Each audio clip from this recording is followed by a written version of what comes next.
ផ្ទះដ៏កក់ក្ដៅគឺជាកំពង់ផែនៃក្តីសុបិនជាជម្រកដ៏ល្អសម្រាប់គ្រួសារពេលដែលលោកអ្នកបានសោយផ្ទះថ្មីតើលោកអ្នកបានស្រមៃថាជាអាណាចក្ររបស់គ្រួសារយើងផ្ទាល់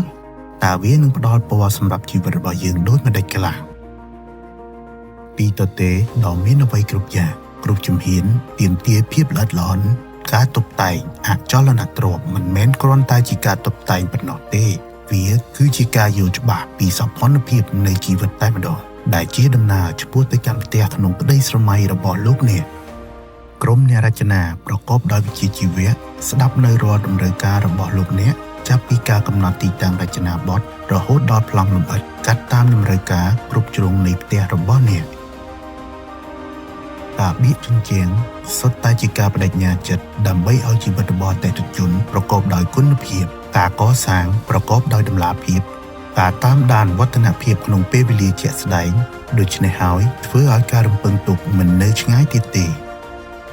នៅពេលដែលការស្រមើស្រមៃខ្លាចជាការពិតរូបភាពរបស់ផ្ទះមើលទៅហួសពីការស្មានរបស់ពួកយើងចាប់ផ្ដើមដំណើរទៅកាន់ផ្ទះថ្មីរបស់លោកអ្នកហើយអនុញ្ញាតឲ្យពួកយើងធ្វើការសាងសង់ផ្ទះនៃក្តីស្រឡាញ់និងភាពកក់ក្ដៅរបស់លោកអ្នក